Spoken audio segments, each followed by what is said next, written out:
Il y a en France plus de 10 millions de personnes qui vivent sous le seuil de pauvreté. Et dans ces 10 millions de personnes, il y a 25% qui sont, alors d'ailleurs majoritairement des femmes seules, qui vivent avec 400 € ou moins de 400 € par mois. Je veux dire, ça devrait être le chantier, mais numéro 1 avec un 1 majuscule. Le gouvernement souhaite réformer le RSA. Le projet de loi sera présenté en juin en Conseil des ministres. Pour le toucher, il faudra justifier de 15 à 20 heures d'activités hebdomadaires. Cette réforme était une promesse d'Emmanuel Macron pendant la campagne présidentielle l'an dernier. Là, sur le plan politique, c'est terrible parce que c'est vraiment la doctrine néolibérale, à l'égalité substituer la charité.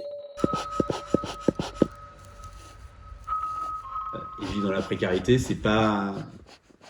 On l'a pas souhaité, quoi. On s'accommode, on trouve des solutions, hein, on survit, on s'adapte, hein.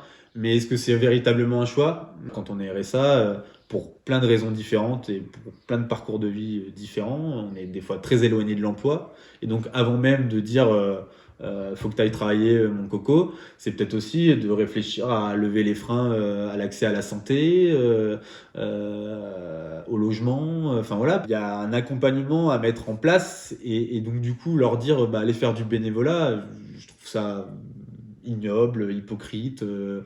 C'est une insulte qui est faite aux allocataires du RSA, hein, très franchement. On parle de 300 000 offres d'emploi disponibles. C'est des offres d'emploi qui ne sont pas toutes décentes. Si on veut essayer de les ramener à le nombre d'offres d'emploi décents à plein temps, on peut diviser par 10, on en a 30 000.